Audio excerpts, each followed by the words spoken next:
Hey, what's going on, everyone?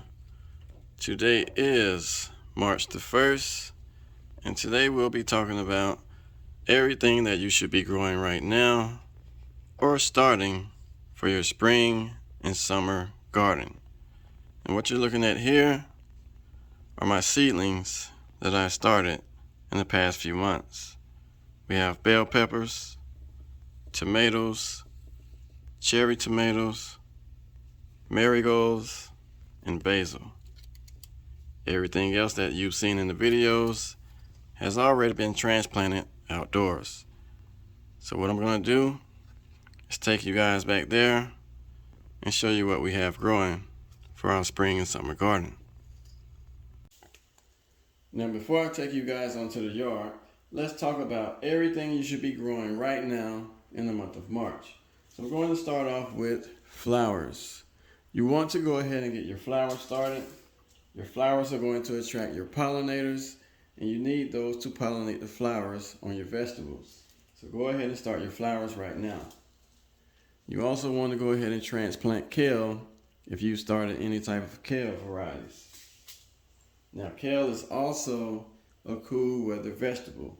So you want to start those now by direct sowing them in the ground or transplanting the ones that you've already got started.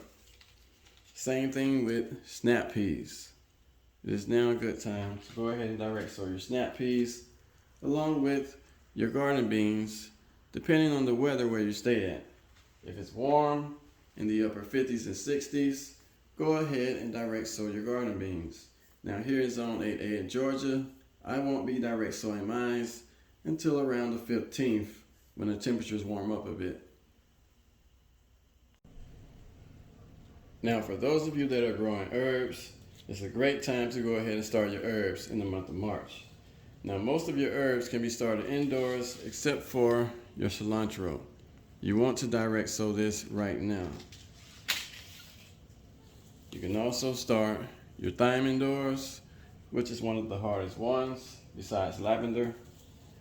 You can go ahead and start your parsley indoors, along with your basil and dill. Now I have basil right here that I started on the 7th, and these will be ready within another 2 weeks when the weather warms up. You can also grow lettuce in the month of March, along with spinach, Swiss chard, onions, and okra. Now if you've never grown okra before, I have a video on how to grow okra from seed to harvest. And with the onions, you want to make sure that you get your onions in the ground before the end of the month. Onions will bolt in hot temperatures. The same thing with your Swiss chard. But with the Swiss chard, you want to plant it towards the end of the month. That way it will be done mid-May before it gets really hot in June in the summer. And your lettuce and your spinach should be direct sown now.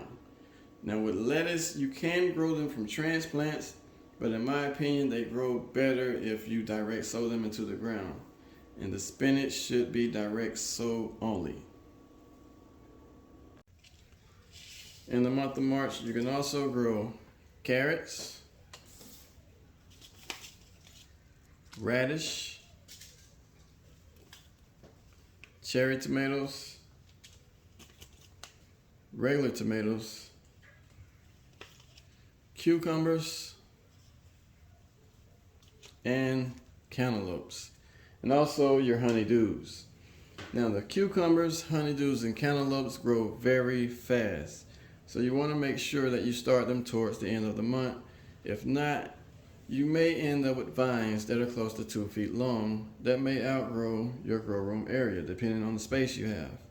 So cucumbers, honeydews, and cantaloupes, I'll be starting around the 18th of March.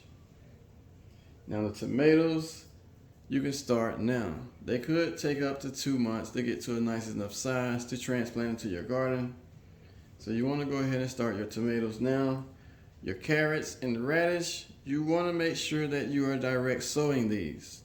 Now with the carrots, you can thin them and grow them from transplants, but you risk them growing crooked.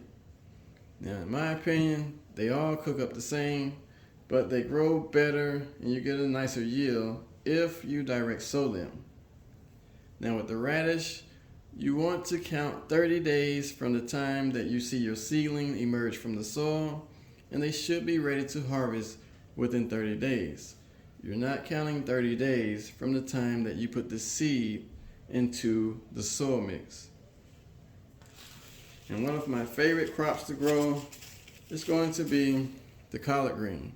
You still have plenty of time to grow these. And these are Georgia Southern collards that you can grow all year, and they're heat tolerant. You can also go ahead and start your bare root strawberries.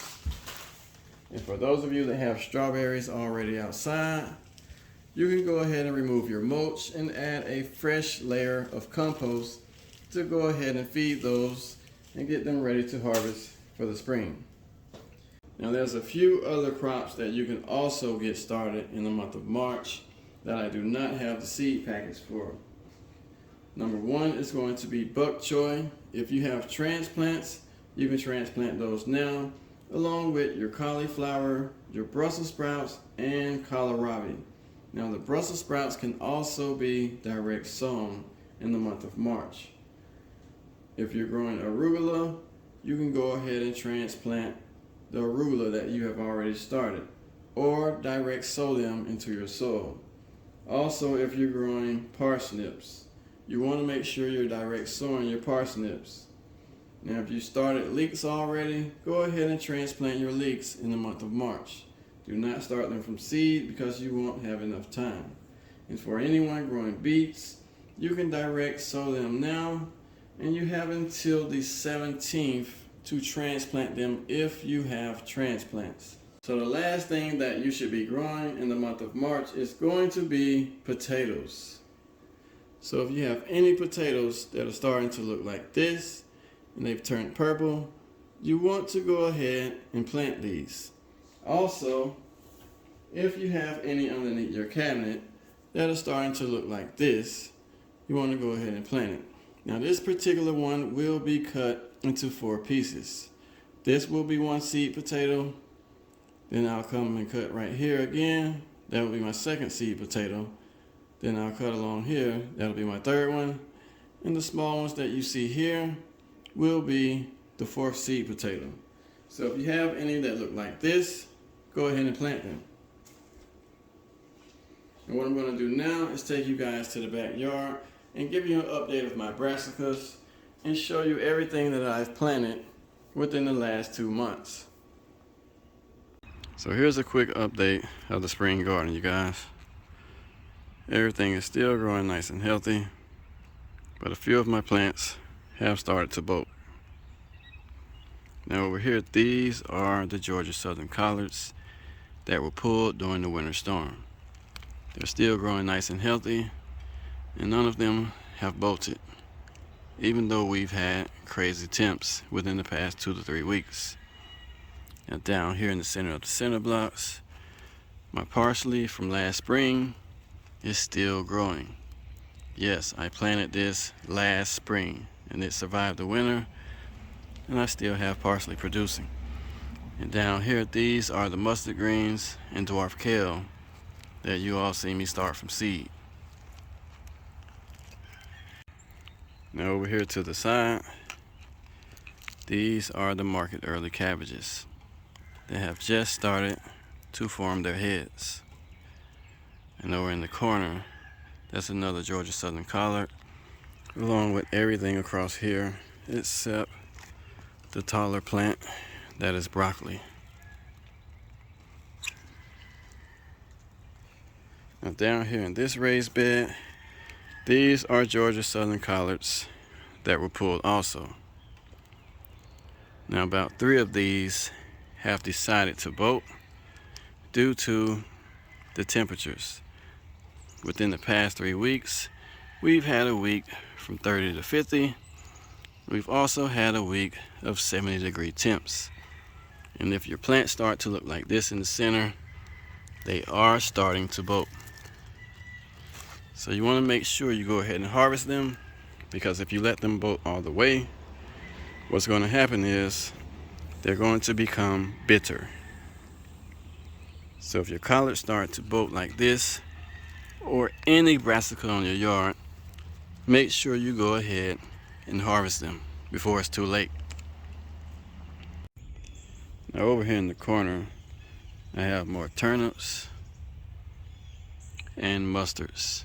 And these are the ones that you all see me start from seed. And down here in the center of the center block, I have more mustard greens. And over here, I have Italian oregano. That's been growing here for about 3 years now, along with more of that parsley that I started last spring.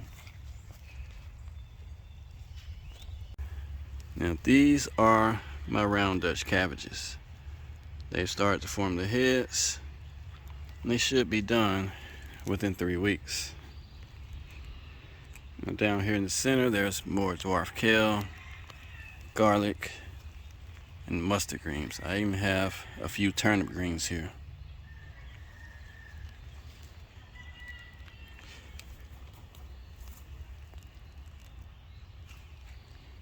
Now over here in the center, I have more collards and round Dutch cabbage, garlic, turnips, mustard greens, and a potato that I probably missed last year. Now most of my broccoli plants bolted, like the one you see here. And this one right here I'll keep and collect seeds from, and I'll use them in the fall. And the rest of these plants will be harvested today,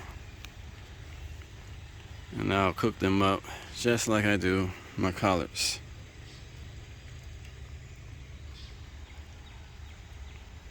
And down here in the front, I have garlic. And this is the potato plant that I had indoors, which didn't work out so well, so I brought it out here.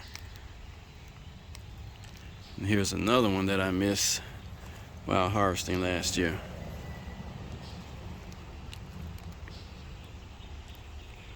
And this is just more of the parsley that I planted last spring.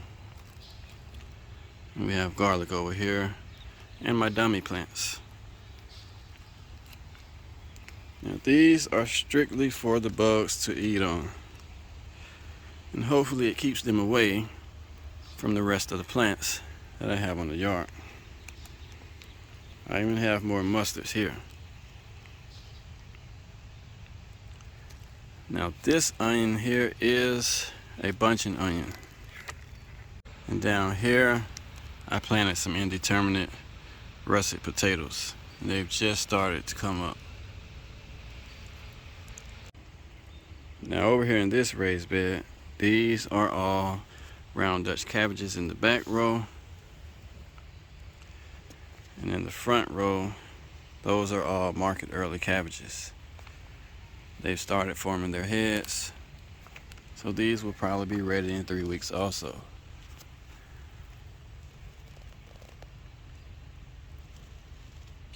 And that's pretty much it for the spring update. So what I'll be doing today is harvesting the broccoli. I'll also be harvesting that bed of collards because I need it for potatoes. And I'll be preparing the bed over here for potatoes. And I forgot to show y'all this right here. These are strawberry plants. Now for anyone growing strawberries, like I said earlier in the video, what you want to do is add fresh compost. And here's some of the snap peas that I planted about a week ago.